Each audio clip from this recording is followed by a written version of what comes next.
তো hi guys, আমরা বেরাই পড়েছি বেলপাহাড়ি যাওয়ার জন্য। তো দেখতে পাচ্ছ গাইস, পুরো চটচড়া রোডে বেরাই গেছি বেলপাহাড়ি যাওয়ার জন্য। তো বেলপাহাড়ি কেন যাচ্ছি তোমাদেরকে বলেই দিই। তো এই দুটা ছানা দেখতে পাচ্ছ, ছোকরা হিরো ছোকরা পূজায় মায়া ফোটাবে, তাদের জন্য বলছে আমরা চুল কাটাতে যাবো। তো চ গেলে, তো আমি বলছি চ, আমাদের তো ঘরে আবার শুয়ে শুয়ে কি করবো, চ ঘুরিয়ে আসি বেলপাহাড়ির দিক থেকে। তো ফাইনালি গ্যাস আমরা পৌঁছে গেছি সেলুন।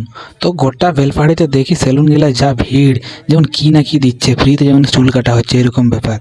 তো সন্দীপ দা সেলুনে চলে এসেছে, তোমার ফেমাস সন্দীপ দাকে জানোই। তো এখানে আসি প্রায় 2-3 ঘন্টা হয়ে গেল। এখানে দাঁড়ায় দাঁড়ায় যা অবস্থা খারাপ হয়ে গেলো আমার। আমি বলি এদের চোখরে যা আসে ফাঁসি গেছি কেলা। তো বলছি চোখ এলা ফাঁসি গেছি, তো চুলমুল কাটাইলি একটু, বলছি চো প্যান্ডেলটা দেখিয়ে এসি বেলপাহাড়িতে আসবো কিনা কি সেই জানাই নাই। জামা প্যান্ট তো কিনা হয় না পয়সা, আর কি বলবো তোমাদেরকে। তো দেখে এলি তার আগে একবার প্যান্ডেলটা কেমন বানাইছে বেলপাহাড়ির, যে এই যে হসপিটালের সামনে যে স্কুল মাঠটা বলে এটাকে।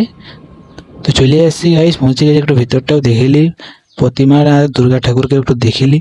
তো গাইস দেখতে পাচ্ছ এই যে দুর্গা ঠাকুর, ও প্যান্ডেলের ভিতরটা পুরো ফাঁকা ফাঁকা লাগছে, যেমন ইনকমপ্লিট মনে হলো।